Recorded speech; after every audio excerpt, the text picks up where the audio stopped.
Bonjour à tous et bienvenue dans cette nouvelle émission de Pourquoi Padre. Nous avons aujourd'hui une longue question de lumière, très joli prénom. En lisant dans ma Bible, dans l'Apocalypse, l'ange montre Jésus-Christ, Dieu vivant en notre Père qui est rempli de lumière.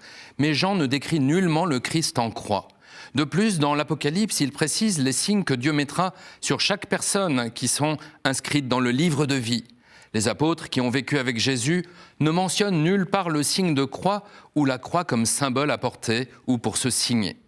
Donc la question est, qui a choisi de faire de la croix instrument de souffrance et de torture, le symbole de la rédemption pour le chrétien?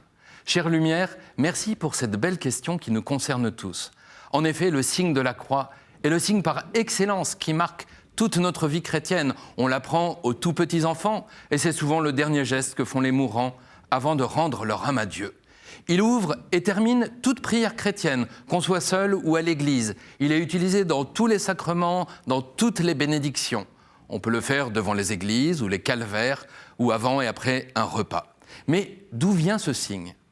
On sait que dès le début du IIIe siècle, il était déjà utilisé dans la liturgie, principalement en le traçant sur le front avec le pouce. À partir du 7e siècle, le geste va prendre de l'ampleur pour aboutir à celui que nous connaissons aujourd'hui. Mais alors, que nous dit ce signe de croix ? C'est en fait un génial résumé de ce qu'est la foi chrétienne. On y affirme 1.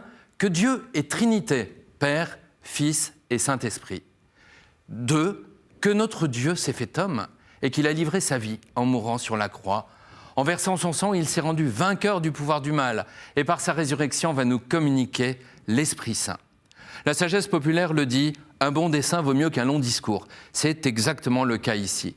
Nous ne savons pas toujours comment expliquer ou défendre notre foi parce que cela nous paraît compliqué. Par le signe de croix, tout est dit. Chaque signe de croix est donc une profession de foi. Et c'est pour cela qu'il faut éviter de le faire à la légère ou par superstition. Je ne peux terminer sans vous montrer comment nous devons faire le signe de croix dans l'Église catholique, au nom du Père et du Fils et du Saint-Esprit. Amen. Cet Amen qui termine le signe de croix, c'est tout l'engagement de notre foi et de notre liberté. Chère Lumière, merci pour votre question.